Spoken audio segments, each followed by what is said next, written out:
नमस्कार, बहुत स्वागत है आपका। आप देख रहे हैं किस्मत कनेक्शन और मैं हूं आपके साथ शैलेंद्र पांडे। आज हम बात करेंगे मौनी अमावस्या की। वैसे तो माघ महीने की इस अमावस्या का बड़ा महत्व बताया गया है और ये बताया गया है कि इस दिन साधना करने के परिणाम कितने ज़्यादा महत्वपूर्ण होते हैं। लेकिन इस बार इस मौनी अमावस्या के साथ महाकुंभ का अद्भुत संयोग भी बन गया है, इसलिए इस बार मौनी अमावस्या अपने आप में बहुत ज़्यादा महत्वपूर्ण हो गई है। मौनी अमावस्या पर विस्तार से बात करेंगे, इस दिन के पूजा विधान की बात करेंगे। हम आज बात कर रहे हैं मौनी अमावस्या की। इसे मौनी क्यों कहते हैं और इस अमावस्या का महत्व क्या है? देखिए, माघ महीने की जो अमावस्या है, माघ कृष्ण पक्ष की अमावस्या तिथि, इसको मौनी अमावस्या कहा जाता है। इस दिन मौन रह करके स्नान करने का और दान करने का विशेष महत्व है। अगर मौनी अमावस्या पर आप संपूर्ण रूप से मौन रहें, संपूर्ण रूप से मौन रहा जाए, तो अद्भुत स्वास्थ्य की और ज्ञान की प्राप्ति हो सकती है। जिन लोगों को कोई मानसिक समस्या है, भय या वहम की समस्या है, अगर वो मौनी अमावस्या पर मौन रह कर के साधना करें और स्नान करें, दान करें, तो ऐसी स्थिति में उनके मन की समस्याएं दूर होंगी। मौनी अमावस्या पर अगर आप प्रक्रिया का पालन करते हैं, स्नान, दान और ध्यान करते हैं, तो ग्रहों की शांति और दोषों का निवारण दोनों हो सकता है। इस बार मौनी अमावस्या का जो संयोग है वो 29 जनवरी को है, जिसका पालन हम सबको करना चाहिए। देखिए, वैसे तो मकर राशि में सूर्य चंद्र का जब संयोग होगा तो मौनी अमावस्या बन जाएगी। लेकिन इस बार क्या है कि बृहस्पति हैं वृषभ में, सूर्य मकर में, और जब चंद्रमा भी उनको ज्वाइन कर लेंगे तो ये मौनी अमावस्या का अमृत स्नान बनेगा। जो ये महाकुंभ का संयोग है, इसके साथ शर्त क्या है? बृहस्पति वृषभ में हो और सूर्य चंद्रमा दोनों मकर में हों, यानी पूरे जो एक महीने का ये समय है ना, इसमें एक ही दिन वास्तव में महाकुंभ का दिन है और वो 29 जनवरी है। बाकी उसके साथ अनुषांगिक हैं, बाकी पर्व त्योहार जुड़े हुए हैं। लेकिन शास्त्र की जो परिभाषा है कि कुंभ कब घटता है, तो वो घटेगा तब जब सूर्य चंद्रमा मकर में हो और बृहस्पति वृषभ में हो। और ये कुंभ घटने का जो महासंयोग है वो 29 जनवरी को है, यानी मुख्य रूप से कुंभ अगर एक दिन माना जाए तो वो 29 जनवरी को माना जाएगा।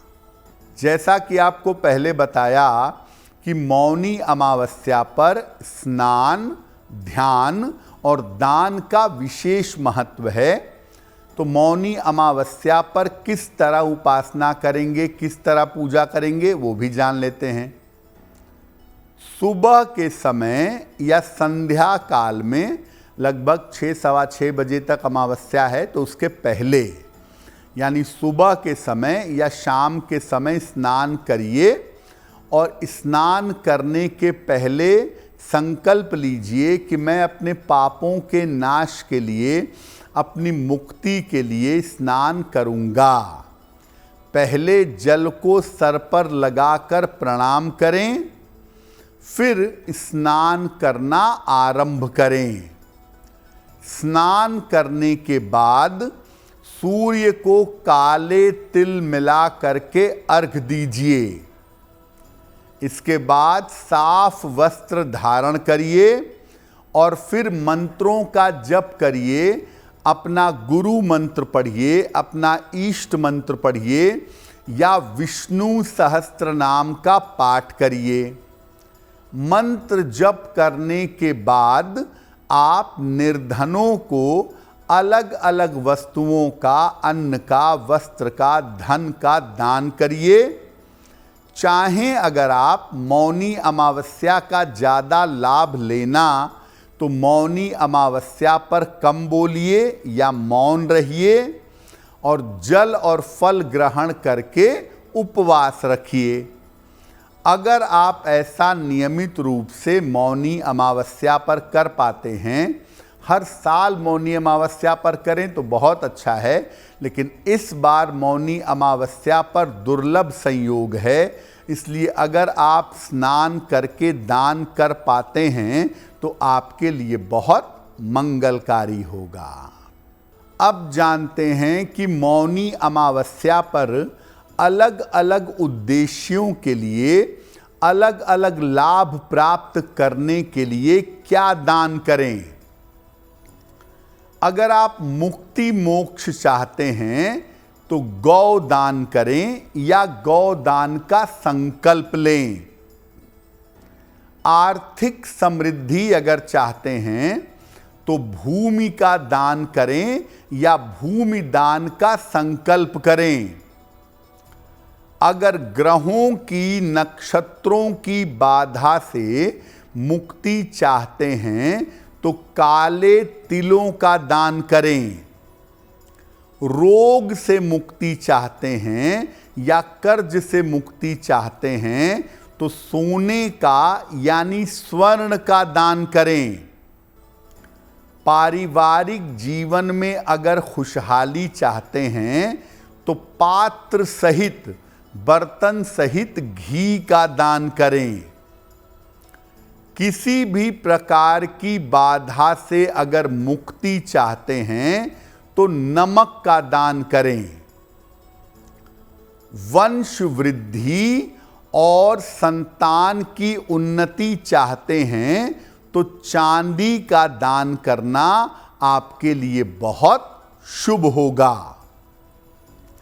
और अगर आपको कुछ भी समझ में नहीं आ रहा है तो अन्न का और वस्त्र का दान किसी निर्धन व्यक्ति को करें। अगर किसी निर्धन को अन्न वस्त्र का दान करेंगे तो ऐसा करने से भी आपके जीवन की समस्याएं हल हो जाएंगी।